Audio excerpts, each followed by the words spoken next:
Bom, pessoal, prosseguindo nesse meu propósito de publicar vídeos sobre reforma tributária, um tema que é difícil de ser enfrentado, mas que é necessário que se tenha uma compreensão madura sobre ele, diz respeito ao seguinte: todo mundo quer, né, que pagar menos tributos, não é? Ninguém paga tributos de forma alegre e feliz, não é?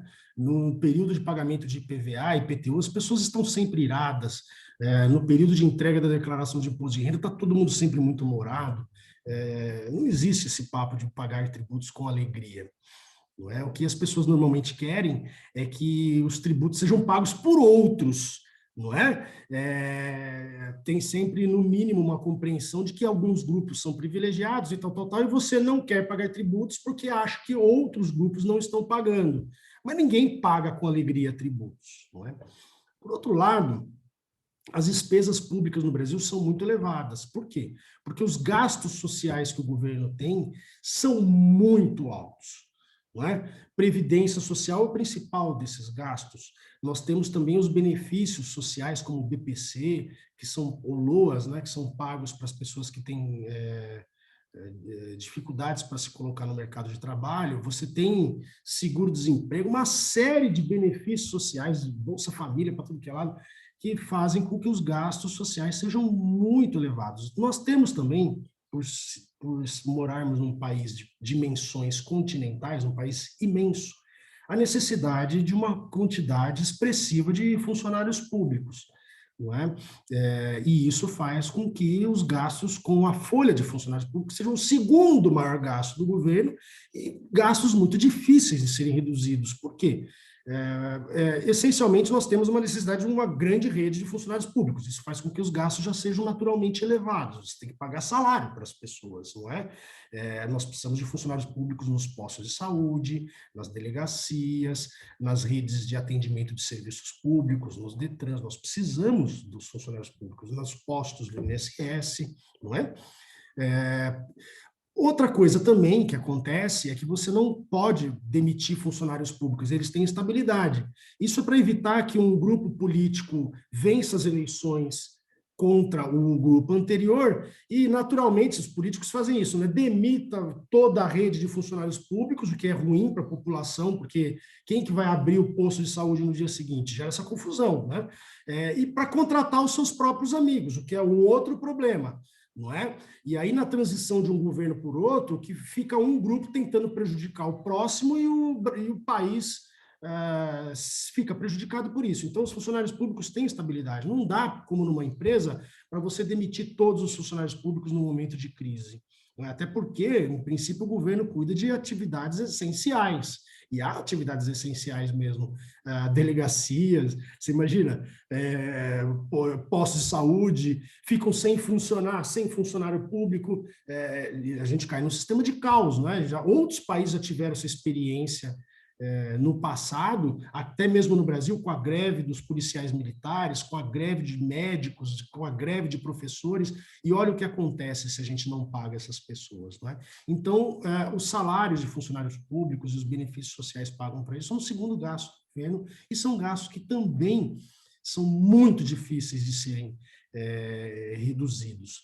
Nós temos, enfim, uma infinidade de gastos difíceis de serem reduzidos, mas principalmente porque a sociedade não quer essa redução. É uma opção da sociedade. Nós tivemos a reforma previdenciária, onde se demonstrou com números que nós teríamos que reduzir benefícios previdenciários para que os gastos públicos sejam equilibrados. E a sociedade quis isso? Não quis. Então, a reforma tributária foi desidratada porque o Rodrigo Maia e os políticos quiseram? Em parte, sim. Eles tiveram muita má vontade para ajudar as contas públicas nesse sentido. Mas a verdade é que a maioria da sociedade não queria a redução de benefícios previdenciários e de aposentadoria, não é? É muito difícil você explicar para as pessoas que elas ganham uma aposentadoria ruim, de R$1.000, por exemplo, né? Que é o salário mínimo, por volta de R$1.000, mas que essa aposentadoria é subsidiada porque as pessoas não economizaram ao longo da vida para receber esses R$1.000. Então, quando isso acontece, você tem um subsídio, a pessoa que ganha R$ 1.000 não pagou tributos previdenciários para ter essa aposentadoria, tem um subsídio que é pago por outras pessoas, não é? Agora, se você disser para as pessoas que você tem que reduzir os benefícios porque ela não pagou por isso, o que naturalmente elas vão dizer? Ah, isso não é problema meu, os outros é que paguem por mim. Foi essa, essencialmente, a discussão que houve na reforma previdenciária. As pessoas acham que é justo receber R$ 1.000 porque, dado que ela nasceu com vida no Brasil, ela tem direito a isso. Só que as pessoas não entendem que quando elas não poupam para ter esse benefício, alguém está pagando por ela. E isso não é bom. Cada um tem o dever de fazer a sua poupança ao longo da sua vida, não é? O governo não é uma vaca leiteira que tem que ficar disponível para as pessoas para pagar benefícios, porque elas não conseguiram diminuir os seus gastos ao longo da vida, não é? Nós temos alguns grupos privilegiados também muito fortes lá no Congresso Nacional, principalmente funcionalismo público, militar, essas coisas todas, policiais e professores, enfim, que também tumultuaram a reforma previdenciária para que as suas aposentadorias não fossem mexidas de uma forma mais drástica, não é? Mas, enfim, o governo também tem a reforma administrativa que está no Congresso, que pode ser que venha andar agora para reduzir gastos públicos, principalmente de funcionarismo público, mas também já está aí há 2 anos tentando andar, não se faz nada para que isso ande. Pode ser que agora, com a mudança da presidência da Câmara e do Senado, a reforma administrativa volte a andar. Já há notícias na imprensa e no Congresso Nacional de que isso aconteça, mas a verdade é que os gastos públicos não caem com a mesma velocidade, com uma velocidade razoável, quando o governo quer, porque a sociedade também resiste. Uma grande parte do bolo de gastos públicos diz respeito a gastos entregues para a sociedade. Uma parte vai para os empresários e para os amigos dos políticos, é bem verdade, né, na forma de subsídios, empréstimos subsidiados, essas coisas todas, mas grande parte do gasto público é dividido com a sociedade, sim. Esse é um problema natural da democracia. A democracia enfim, a melhor forma de você administrar a sociedade, mas ela tem os seus problemas. Um deles é de que a maioria costuma usar os seus representantes no Congresso Nacional e até mesmo os presidentes da República, que são eleitos, né, por essa maioria, para direcionar gastos públicos a seu favor. Então, você vê o Bolsonaro correndo atrás dos caminhoneiros, porque é um grupo que o apoia, né, que o elegeu. Então, você tem lá os caminhoneiros querendo que o Brasil se exploda para que uma parte dos recursos públicos seja direcionada para eles, num ambiente que não tem dinheiro para mais ninguém, em que as contas públicas estão desorganizadas. Você também tem os aposentados que não querem mudar os seus benefícios previdenciários, porque querem manter o seu nível de renda, o que é até compreensível, e vai pressionar os seus representantes no Congresso Nacional para que esse direito seja mantido. E se os seus representantes não conseguirem isso, eles não vão ser votados mais pelas pessoas prejudicadas. Então, você tem uma parte dos gastos públicos que é sequestrada pela minoria que entra naquela corrida do ouro com outros grupos de pressão para ver quem chega no potinho de dinheiro do governo em primeiro lugar. A maioria compete com os grupos de pressão, os empresários e os amigos dos políticos, para ver quem tira mais dinheiro dos outros, né? E quem chegar lá em primeiro lugar leva em prejuízo do outro grupo, como se fosse um jogo de rouba-montinho. É sempre assim. Nessa pressão entre esses grupos que têm lobby no Congresso Nacional, de políticos, funcionários públicos, empresários, amigos do governo, e a maioria da população, você acaba fazendo com que essa competição aumente os gastos públicos sempre. Não é? E como que você vai pagar os gastos públicos? Com tributos. Agora, se você não consegue pagar os gastos públicos, você vai fazer como qualquer pessoa nas suas economias domésticas faz. Se eu não conseguir pagar os meus gastos com o meu salário, eu vou ter que tomar empréstimo de algum lugar para poder financiar esses gastos. Eu vou entrar no cheque especial, financiar o cartão de crédito. E o Brasil vem fazendo isso durante muitos anos. Há desequilíbrio das contas públicas, onde o governo não consegue pagar as despesas do ano, que são divididas com a sociedade como um todo, com os grupos de pressão, aquelas coisas todas, né? Não consegue pagar as despesas do ano com os tributos arrecadados no ano. Não é? E aí, com essa diferença, você tem que se financiar de que forma? Emitindo títulos da dívida pública, que são comprados por investidores, que geram despesas para o governo, e a necessidade, inclusive, de você pagar esse montante principal que é emprestado, que é tomado como de empréstimo para pagar as despesas públicas. Só que como é que esses empréstimos que o governo faz com investidores vão ser pagos um dia? Com tributos que vão ser arrecadados no futuro. Então, a primeira coisa que o governo tem que fazer, e o Paulo Guedes está empenhado nisso, na minha visão, é equilibrar os gastos públicos e os tributos, né, para que você não gere déficit para os anos seguintes, né, e pare de tomar dinheiro emprestado da sociedade e vá com isso gerando receitas maiores do que despesas para ir pagando a dívida do passado.